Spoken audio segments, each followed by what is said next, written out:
dengan mengucap Bismillahirrahmanirrahim.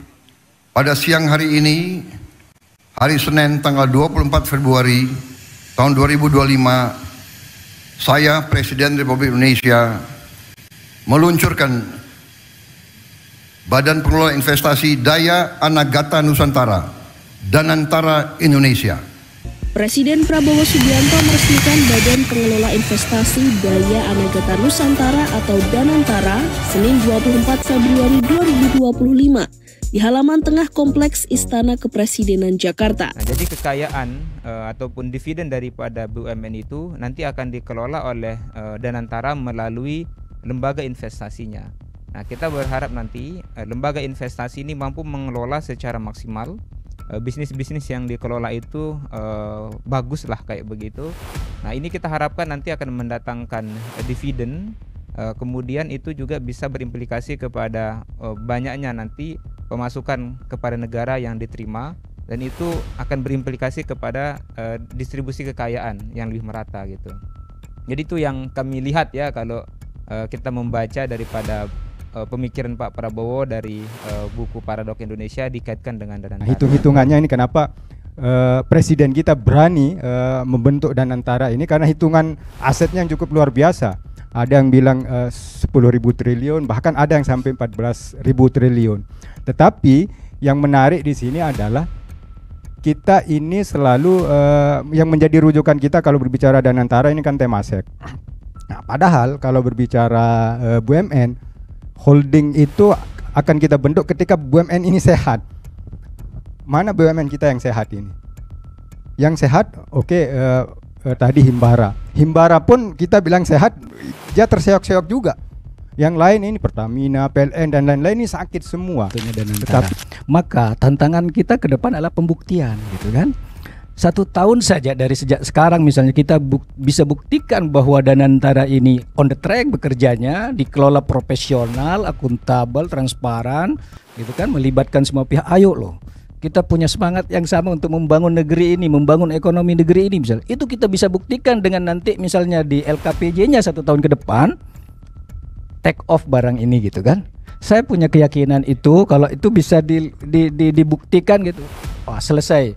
Tapi sepakat bahwa kekhawatiran kita sama mungkin Bang ya, terkait dengan kejadian-kejadian yang ya di hadapan mata kita gitu. Ya, itulah tantangan kemudian butuh pembuktian, Dinda. Butuh pembuktian. Ketika ini bisa dibuktikan maka selesai barang ini, dan saya yakin investor luar untuk berinvestasi di sini akan banyak. Seperti itu.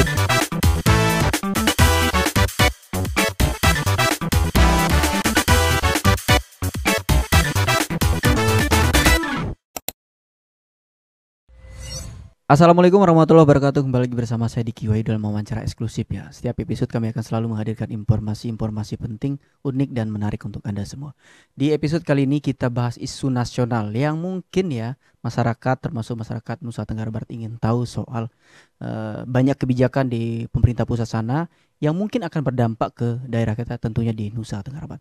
Saya menghadirkan malam hari ini 3 narasumber yang luar biasa tentunya, yang keren-keren ya, yang saya merasa hampir setara kalau usia ya. Pertama saya memperkenalkan ada akademisi dari Universitas Gunung Rinjani di sebelah kanan kita. Kemudian ada akademisi dari UNU NTB, dan satu lagi yang keren ini ada Bang Wirajaya ya, Wakil Ketua DPR Provinsi Nusa Tenggara Barat. Terima kasih Bang ya, para narasumber yang telah hadir pada kesempatan ini. Kita malam hari ini kita akan bahas soal Danantara. Itu salah satu kebijakan pemerintah pusat ya, untuk bagaimana mengelola uang negara untuk lebih baik ke depannya. Baik, kita tahu pada tanggal 24 Februari 2025 ya, Prabowo Subianto telah meluncurkan Badan Pengelola Investasi atau Danantara. Dan sekarang tentu itu salah satu informasi yang belum kita peroleh sebenarnya. Seperti apa sih tujuan dari Danantara ini dibentuk? Baik, pertama saya akan ke narasumber saya yang keren ini ya, akademisi dari UNU, ada Supyadin atau Bang Andin ya, Andi, sorry. Oke, Bang Andin, bagaimana Anda melihat Danantara setelah begitu diluncurkan oleh Presiden Prabowo? Seperti apa Anda melihat ini? Apa sih tujuannya Danantara ini dibuat oleh Presiden Prabowo? Terima kasih yang pertama atas undangannya. Malam hari ini saya sangat senang sekali bisa hadir bersama abang kita, Wakil Ketua DPRD di Provinsi NTB, kemudian ada abang kita juga nih, akademisi di Universitas Gunung Rinjani. Berbicara Danantara, malam ini kita membahas topik yang sangat menarik, Danantara. Kalau kita melihat green design dari Danantara ini kita bisa menarik pemikiran dari sesungguhnya Presiden Prabowo Subianto. Nah, kalau kita melihat tulisan-tulisan beliau, khususnya di salah satu buku beliau itu judulnya Paradok Indonesia, itu beliau berbicara tentang betapa kekayaan yang kita miliki di Indonesia ini sungguh sangat banyak, namun belum terlalu maksimal memberikan kesejahteraan kepada masyarakat Indonesia. Nah, Danantara ini dilahirkan dengan tujuan untuk memaksimalkan kesejahteraan itu. Melalui apa? Melalui pengelolaan kekayaan yang kita miliki di bangsa ini. Nah, kalau kita melihat kondisinya ya, kekayaan ini kan sekarang dikelola oleh Badan Usaha Milik Negara atau BUMN. Namun kondisi BUMN kita ada yang sehat dan ada juga yang belum sehat. Nah, hadirnya Danantara ini untuk memaksimalkan potensi daripada BUMN itu sendiri. Kalau kita melihat struktur dari kepengurusan Danantara itu ada dua. Yang pertama adalah berkaitan dengan pengelolaan operasional BUMN itu sendiri. Kita punya banyak BUMN, tetapi yang memberikan dividen kepada negara itu sekarang baru yang mayoritas ya, itu Bank Himbara gitu. Kemudian ditambah dengan beberapa BUMN besar gitu. Tetapi mayoritas khususnya mungkin BUMN karya kekaryaan ya, bahkan itu juga bisa cukup memberatkan berat kondisinya gitu ya. Itu dari sisi operasionalnya. Kemudian yang kedua ada dari sisi investasi. Nah, jadi kekayaan ataupun dividen daripada BUMN itu nanti akan dikelola oleh Danantara melalui lembaga investasinya. Nah, kita berharap nanti lembaga investasi ini mampu mengelola secara maksimal bisnis-bisnis yang dikelola itu bagus lah kayak begitu. Nah, ini kita harapkan nanti akan mendatangkan dividen, kemudian itu juga bisa berimplikasi kepada banyaknya nanti pemasukan kepada negara yang diterima, dan itu akan berimplikasi kepada distribusi kekayaan yang lebih merata gitu. Jadi itu yang kami lihat ya kalau kita membaca daripada pemikiran Pak Prabowo dari buku Paradok Indonesia dikaitkan dengan Danantara. Kurang lebih seperti itu. Baik, selanjutnya tanggapannya dari Bang Maharani. Terima kasih Bung atas undangan, Bung Diki atas undangannya. Ini kolega saya ini. Kalau bicara ekonomi memang ini pakarnya. Nah, kebetulan juga ada abang kita di sini dari Wakil Ketua DPRD fraksi Gerindra. Selamat malam. Assalamualaikum warahmatullahi wabarakatuh. Nah, terkait dengan Danantara, ini memang pertaruhan yang cukup berani. Kenapa saya bilang pertaruhan yang cukup berani? Karena kalau kita salah mengelola, Indonesia kolab. Kita akan kolab. Tetapi kalau pengelolaannya bagus, kita akan besar. Kenapa? Ini memang sejak awal, ini yang perlu kita cermati bersama. Kalau berbicara sumbangan fiskal negara kita ini, BUMN ini kan hanya sekitar 90 triliun. Nah, pendapatan tertinggi kita itu memang dari pajak 2.000 sekian. Jadi sangat sedikit. Padahal kalau kita berbicara aset, nah hitung-hitungannya ini kenapa Presiden kita berani membentuk Danantara ini karena hitungan asetnya yang cukup luar biasa. Ada yang bilang 10.000 triliun, bahkan ada yang sampai 14.000 triliun. Tetapi yang menarik di sini adalah kita ini selalu yang menjadi rujukan kita kalau berbicara Danantara ini kan Temasek. Nah, padahal kalau berbicara BUMN, holding itu akan kita bentuk ketika BUMN ini sehat. Mana BUMN kita yang sehat ini? Yang sehat, tadi Himbara. Himbara pun kita bilang sehat, dia terseok-seok juga. Yang lain ini Pertamina, PLN dan lain-lain ini sakit semua. Tetapi kita berani membuat holding yang terobosannya cukup berani. Satu betul ada dua model tadi, itu ada holding investasi dan operasional. Yang menarik di sini adalah saat ini untuk sebagai dasar hukum ini kan Undang-Undang Nomor 1 tahun 2025 perubahan dari Undang-Undang BUMN, dan ini cepat sekali. Nah, ini yang menjadi perhatian kita. Kok pembahasannya terlalu cepat dan tidak betul-betul berdasarkan kajian.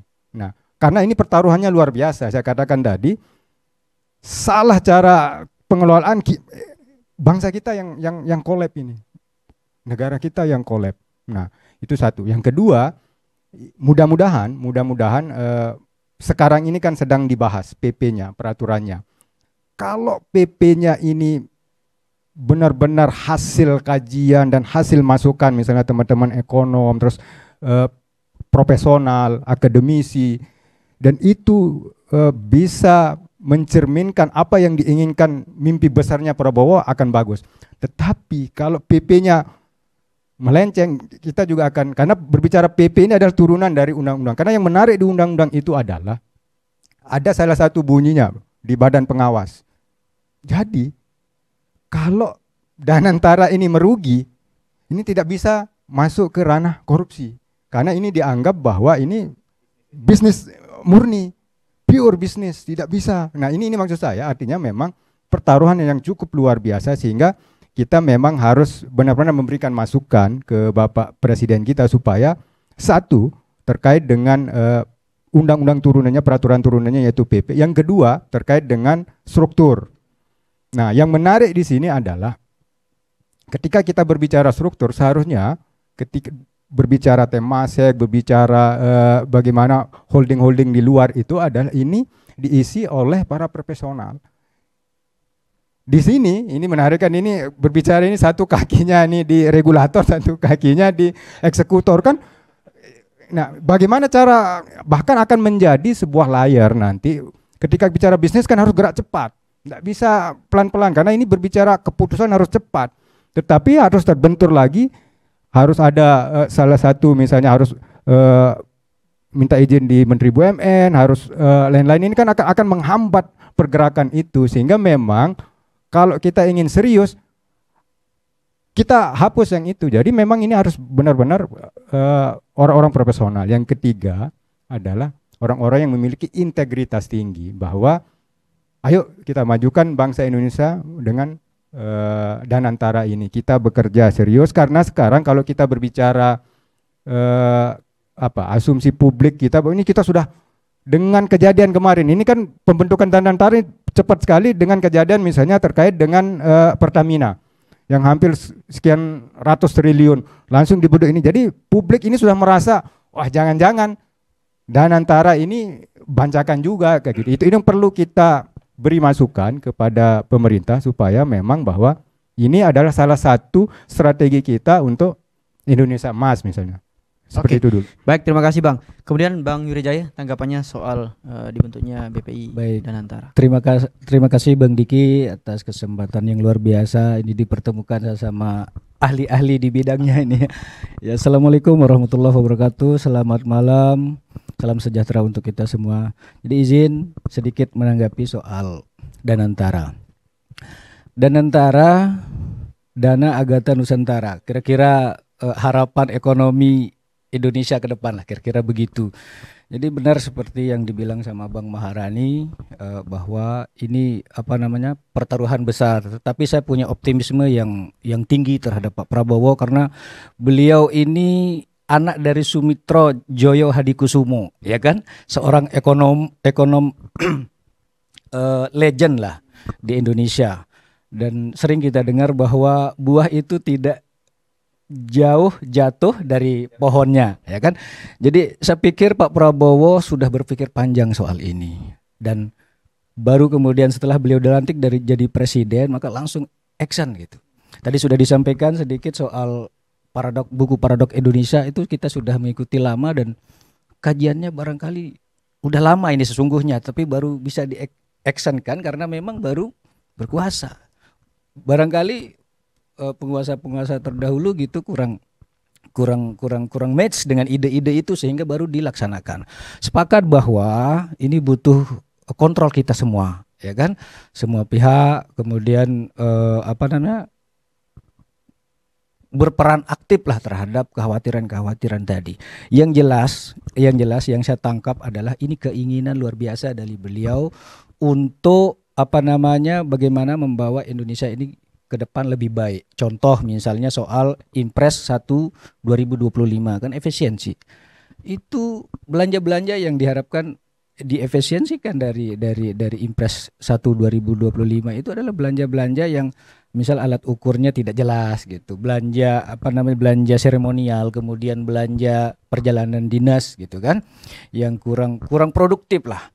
Sepakat bahwa itu penting, tetapi ada skala prioritas gitu yang harus diutamakan, ya kan? Tidak beliau bilang itu tidak penting, tetapi nanti dulu kita eratkan ikat pinggang dulu gitu. Kita kelola dulu ini. Kalau boleh saya analogikan ini sebagai satu keluarga, misalnya kita sebagai bapak kemudian anggota keluarga kita banyak menginginkan belanja yang ada keinginan dan kebutuhan gitu. Yang keinginan ini nanti dulu kita efisien dulu. Kebutuhan bolehlah gitu kan. Nah, sehingga ada dana atau fiskal yang bisa kita kelola untuk misalnya tadi di sektor-sektor penanaman modal, kemudian hilirisasi, industrialisasi, lalu kemudian harapan kita bersama tentu bisa meningkatkan taraf ekonomi Indonesia ke depan. Gitu. Jadi seperti itu sih yang saya tangkap dari dibentuknya Danantara ini. Oke, baik. Saya geser ke Bung Andi ya. Ini mungkin saya pengen tahu dong, kalau Anda melihat soal tantangan utama setelah bagaimana BPI Danantara dalam menjalankan program, apa sih tantangan Anda lihat ke depannya? Oke, ini kita diskusi ya. Oke, ini hal menarik.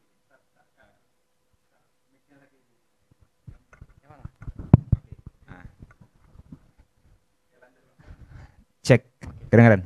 Oke, ini menarik ini kita diskusi nih, Bang ya, forum yang sangat keren. Tantangan Danantara ke depan ini seperti apa? Mari kita coba sambung ya yang disampaikan oleh Bang Maharani tadi. Yang pertama mungkin terkait dengan dari sisi pengelolaan BUMN ya.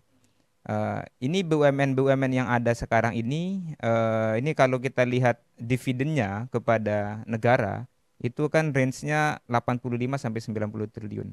Itulah nanti yang akan dikelola oleh Danantara. Nah, kemudian seandainya BUMN yang banyak itu yang kita miliki saat ini bisa menghasilkan hasil yang lebih besar, maka dana yang akan dikelola oleh Danantara akan jadi semakin besar. Nah, tantangannya nanti dari sisi operasional adalah bagaimana caranya agar BUMN yang ada ini dilakukan evaluasi secara menyeluruh. Nah, bagaimana skema bisnisnya seperti apa? Kalau kita lihat fenomena sekarang ini kan BUMN kita ini punya anak, cucu dan cicit sampai ke bawah, besar sekali sehingga garis koordinasinya itu memang kita punya holding gitu kan. Apalagi Danantara super holding. Maka nanti akan secara birokrasi itu akan menjadi tantangan tersendiri. Bagaimana garis koordinasinya itu kayak begitu. Nah, kemudian tantangan selanjutnya adalah dari sisi investasi. Kalau kita melihat yang beredar ya di media, nanti Danantara ini akan fokus kepada sektor-sektor strategis seperti hilirisasi, kemudian nanti ada pangan di sana gitu. Terus kemudian masuk di sektor energi baru terbarukan. Ini memang proyek-proyek strategis. Akan tetapi proyek-proyek strategis ini membutuhkan yang namanya permodalan juga yang tidak kecil. Dia membutuhkan permodalan yang cukup besar. Nah, kalau dana yang ada sekarang ini oke lah misalnya let's say 85 triliun yang bisa dikelola. Apakah itu cukup? Nah, kalau kita melihat presentasi yang diberikan oleh banyak ekonom untuk mengelola sektor-sektor strategis ini, kita butuh dana itu sekitar 600 sampai 700 triliun. Nah, idealnya di dalam bisnis ya, kalau kita berbicara bisnis, ini pengalaman di dalam kita membaca neraca keuangan, minimal kita butuh modal itu 30% daripada total yang dibutuhkan. Nah, sisanya itu baru kita mencoba menggandeng orang lain untuk masuk ke dalam bisnis kita. Nah, sementara kan kita masih hanya punya modal 85 nih. Nah, kalau kita mau 30% dari 600-700 kan harus ditambah. Nah, itu mungkin satu tantangan yang akan kita kelola, akan yang kita hadapi. Nah, kemudian tantangan selanjutnya bagaimana cara kita meyakinkan investor luar ataupun investor asing lah begitu untuk join di dalam Danantara ini. Ini harus benar-benar kita bisa mempresentasikan bahwa proyek yang akan kita kerjakan ini bukan hanya menarik secara secara umum lah kayak begitu, tetapi harus benar-benar bisa menghasilkan profit yang sangat tinggi. Nah, kalau kita berbicara misalnya kayak investasi pada umumnya lah ya, kan kalau hanya hasilnya itu sekitar let's say lah keuntungannya seperti suku bunga bank, kenapa kita nggak depositokan saja? Tetapi kan ini harus investasi yang dilakukan oleh Danantara ini hasilnya itu harus di atas kalau kita investasi di deposito ataupun kalau kita taruh di saham. Nah, baru tuh orang tertarik gitu. Nah, itu tantangannya gitu. Kira-kira seperti itu dua tantangannya gitu. Oke, Bang Maharani, tanggapannya soal tantangan bagaimana ke depan Danantara programnya. Tantangannya apa, Bang Maharani? Anda melihat? Ya, ini menarik. Satu, ketika kita berbicara Danantara ini kan badan investasi. Artinya kalau bahasa sederhana cari duit ini, Pak. Intinya badan ini dibentuk untuk cari duit, Pak. Bagaimana sekarang ini tugasnya adalah kita nih Indonesia ini kekurangan duit ini. Nah, dibentuklah Danantara supaya investor ini datang ke Indonesia. Nah, yang menarik di sini adalah baru dibentuk saja respon pasar, respon publik ini sudah negatif. Contoh yang terbaru ini kemarin LG. LG ini batal investasi 127 triliun loh ke Indonesia. Baru dibentuk Danantara, saham bank kita ini semua turun. Nah, sekarang bagaimana strategi kita supaya pasar ini percaya apa yang ada di Indonesia ini, kekayaan kita yang bisa kita tawarkan sehingga investor ini berani. Nah, ini tugas utama satu. Sektor apa saja? Apa yang kita punya? Jelas. Kita punya nikel. Kalau Danantara ini berani main di nikel, keren, semua orang akan masuk. Karena sekarang ini dunia sudah mendorong bagaimana misalnya nikel ini kan sebagai bahan untuk misalnya untuk listrik, untuk dan lain-lain kayak gitu. Berani tidak buat desain bisnis ke arah sana. Yang kedua adalah Indonesia ini masih kaya dengan kekayaan alam kita. Ada hutan, contoh untuk pangan, energi dan lain-lain. Nah, ini tugas Danantara supaya respon publik, respon pasar itu tertarik. Dengan cara apa? Nah, kita ini baru dibentuk saja misalnya berdekatan dengan kejadian Pertamina. Nah, sekarang bagaimana kita respon publik ini kita buat bahwa Danantara ini betul-betul clear. Prabowo harus tegas, korupsi tebang. Tidak ada mau siapapun hantam, sehingga respon publik ini mau. Supaya mau taruh duitnya di Danantara. Nah, itu. Bagaimana caranya? Harus ada regulasi yang bagus. Bagaimana artinya kita buat karpet merah lah untuk investor, tapi dengan cara kita siap dulu. Orang-orang kita siap. Jangan sampai tadi misalnya dia sudah tegas misalnya di publik bahwa Danantara ini bebas misalnya dari korupsi, tetapi strukturnya pengurusnya ada di dalam itu kan susah juga. Nah, ini memang tantangan ke depan seperti apa. Nah, ini memang betul-betul presiden harus berani tegas. Jangan ada intervensi lagi, kan ini bisnis. Ketika kita berbicara bisnis, kenapa BUMN kita ini sakit semua? Karena intervensi kekuasaan. Kekuasaan yang terlalu di negara-negara lain mana ada menteri BUMN kita?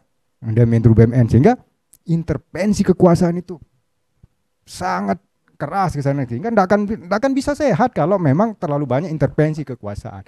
Clearkan itu dulu supaya respon publik, respon pasar percaya ketika menaruh duitnya di Danantara, ketika respon pasar percaya bahwa ketika saya mau investasi di Indonesia aman. Seperti itu. Oke, membangun kepercayaan kurang lebih, Bang. Oke, Bang Wirijaya, bagaimana tanggapannya, Bang? Soal tantangan mungkin. Baik. Abang melihat. Kalau saya sederhana ya, saya sepakat mungkin sama Bang Maharani soal trust ya, soal trust baru dibentuk saja ada kemudian kejadian gitu kan yang dekat dengan baru dibentuknya Danantara. Maka tantangan kita ke depan adalah pembuktian gitu kan.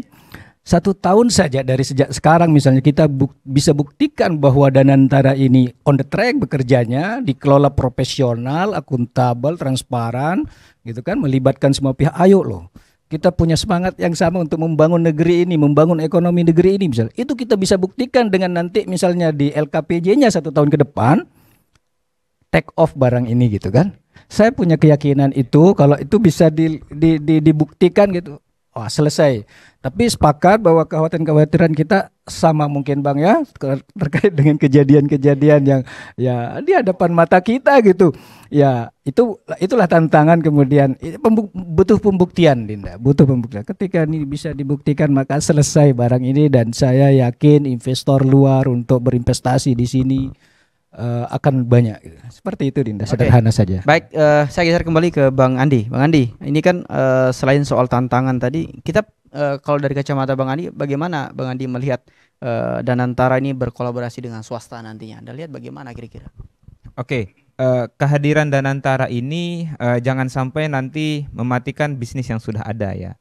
Nah, kita berharapnya nanti ini Danantara ini bisa berkolaborasi secara cantik dengan swasta gitu. Memang inilah yang kita harapkan. Jadi kalau kita lihat misalnya gini, kenapa sih orang tidak percaya investasi di Indonesia gitu? Tentu kan banyak hambatan-hambatannya. Nah, harapannya itu nanti dengan adanya Danantara ini bisa juga menjadi role model bahwa berinvestasi di Indonesia itu juga bisa profit kayak begitu. Nah, ini yang kita harapkan. Jadi nanti antara Danantara kemudian dengan swasta itu saling berkoordinasi, saling support di dalam mendukung program-program yang ada di pemerintah Indonesia ini gitu, Bang. Saya geser ke Bang Maharani soal tanggapan yang tadi itu Bang, soal bagaimana kolaborasinya nanti Danantara dengan pihak swasta misalnya. Ya, ini menarik ketika kita berbicara kolaborasi, business to business. Di internal saja belum clear ini barang. Kenapa saya bilang gitu? Ketika ini pembahasan undang-undang BUMN, Menteri Keuangan menyodorkan draft yang berbeda loh. Seharusnya kalau kita berbicara pure business kan seharusnya BUMN atau Danantara ini ada. Tapi di lembaga Menteri Keuangan kan ada SMI. Kok dia juga berbisnis gitu? Kalau memang ingin kita buat Danantara besar, hapus saja SMI ini. Jadi di internal saja masih ada ego. Ada ego misalnya kementerian dengan kementerian dan lain-lain. Bagaimana kita berbicara luar? Itu maksud saya. Sehingga kalau betul-betul Bapak Presiden serius, PP-nya ini harus tegas. Turunan dari undang-undang harus tegas. Oke, memang Danantara ini adalah fokus sebagai lembaga investasi negara. Jangan ada yang lain lagi gitu. Satu. Yang kedua, saat ini kalau Pak Presiden serius, saat ini sekarang semua BUMN ini sedang merekrut komisarisnya loh. Dari sini saja kita bisa lihat, kalau Prabowo serius misalnya komisaris ini betul-betul orang profesional, tidak ada titipan. Oh benar, ini barang ini Danantara ini akan serius gitu. Tetapi kalau di perekrutan komisaris BUMN saja masih kacau. BUMN kita saja sakit, lagi ditaruh orang yang tidak profesional. Kan ini sudah sakit, jatuh tertimpa tangga, ditambah truk lagi. Ini kan sangat berbahaya, itu maksud saya. Jadi satu, Presiden Prabowo harus berani misalnya menaruh orang-orang profesional di BUMN.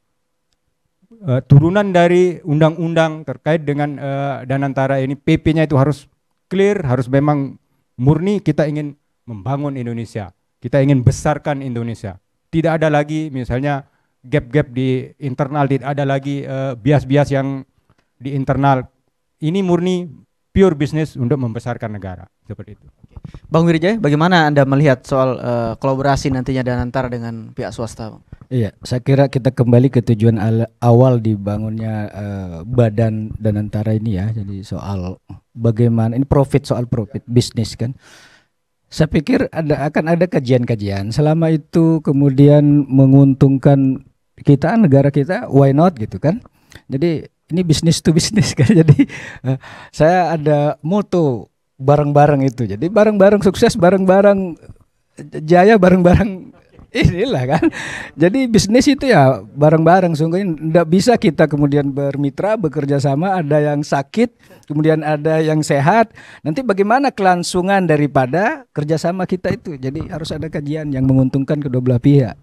Itu sih. Baik Bang Andi, terakhir Bang Andi, saya pengen dengar pendapat Anda soal pengelolaannya.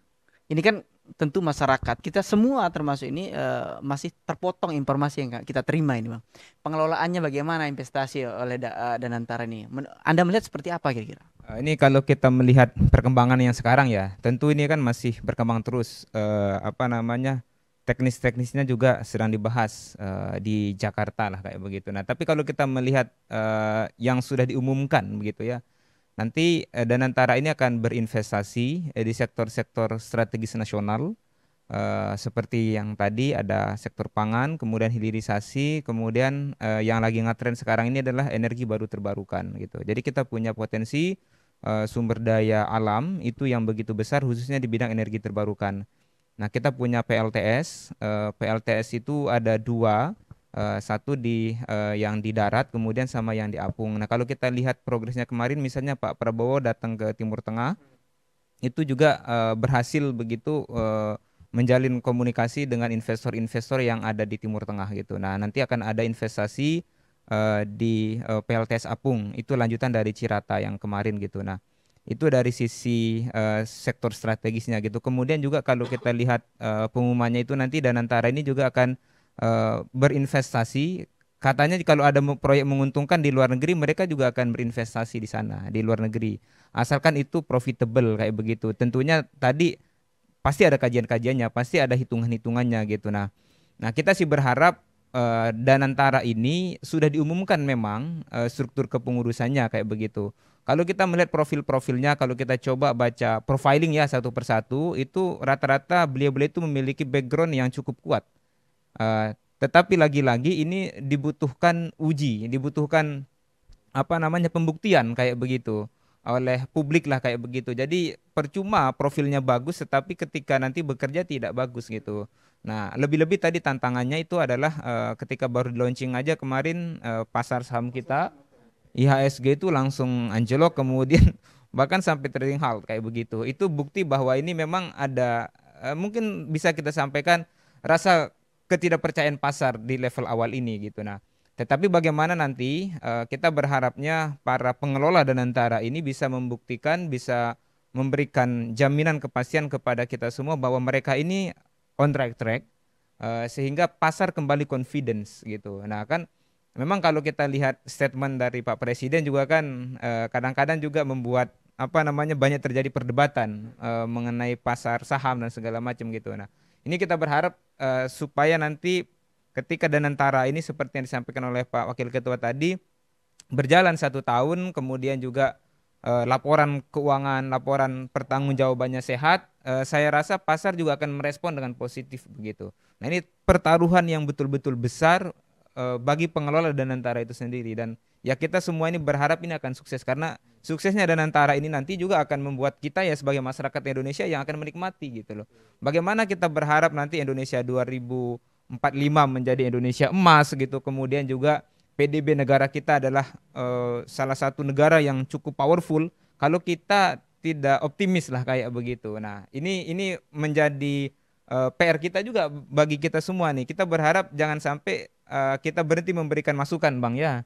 Jadi kita akan tetap memberikan masukan sesuai dengan tupoksi kita masing-masing. Kita dari sisi akademisi ya kita akan terus memberikan masukan itu, Bang. Supaya pengelolaan Danantara ini bisa on right track sesuai dengan apa yang kita harapkan dan kita cita-citakan bersama begitu, Bang. Oke, kalau dari Bang Maharani soal pengelolaan investasi, Bang, kayaknya ini menarik untuk Bang Maharani. Ya, sekali lagi saya katakan ini menarik. Satu, sampai saat ini belum ada rule model bisnis dari Danantara ini. Belum ada blueprintnya, belum ada seperti apa Danantara ini nanti main bisnisnya di Indonesia. Janganlah kita melihat keluar dulu. Artinya mau investasi di luar, di internal saja kita kekurangan. Satu, sehingga memang harus berani melihat bisnis-bisnis apa yang menjadi kekuatan bangsa Indonesia. Saat ini yang paling memungkinkan adalah satu tadi saya katakan tambang. Kita main di tambang cukup bagus prosesnya. Yang kedua adalah di sektor hijau, kelautan, kehutanan, pertanian, pangan itu. Nah, fokus di bidang itu saja dengan melihat pasar tadi yang cukup luas. Jangan berbicara luas di internal saja, berbicara jumlah penduduk Indonesia yang cukup besar. Kita ini akan sangat prospek untuk bisnis di bidang itu kayak gitu. Artinya kita ingin fokus dulu lihat seperti apa role model bisnis ini belum dikeluarkan. Satu. Yang kedua, bagaimana mengembalikan kepercayaan publik, bagaimana mengembalikan kepercayaan pasar itu oleh struktur yang sudah ada. Oke, tadi sudah ada muncul misalnya transparansi, oke tadi sudah ada muncul misalnya akuntabel, profesional dan lain. Itu yang harus dikedepankan oleh struktur yang ada ini agar publik ini mau percaya. Yang kedua, saya lagi-lagi kembali ke regulasi, karena di undang-undang itu bahaya loh kalau publik bisa membaca, karena di sana jelas bahwa kalau Danantara ini rugi, ini bukan kerugian negara, jelas di sana. Dan tidak dianggap korupsi. Itu bunyinya di undang-undang.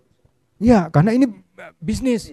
Nah, ini kan publik akan ada apa ini, walaupun strukturnya oke, pengawas itu ada BPK, tapi kalau tidak diturunkan di PP bahwa ini memang harus pure, kita semua boleh mengawasi, tidak hanya APH, masyarakat boleh mengawasi, baru keren kayak gitu. Baru keren dan ini barang kayak gitu. Itu dari saya. Oke, untuk Bang Andi, mungkin apa terakhir masukannya kepada pemerintah Prabowo terhadap telah dibentuknya Danantara? Ini sudah di launching begitu, jadi semuanya sudah bekerja ya. Jadi kalau menurut saya sih kita tunggu saja.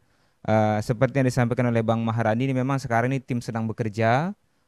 Belum ada pengumuman yang kita lihat Bang ya, akan bekerja di sektor apa saja kayak begitu. Memang ini Februari, Maret, April masih proses lah kayak begitu. Nah jadi kita semua ini berharap bahwa dalam waktu dekat mungkin nanti bisa disampaikan kepada publik kira-kira bisnis apa yang akan dieksekusi, sehingga kita nanti bisa memberikan masukan. Kita bersamalah begitu, kita memberikan masukan kira-kira nih kalau di sektor bisnis ini prospeknya seperti apa, profitabilitasnya seperti apa, dan kira-kira ke depan itu trennya akan seperti apa gitu.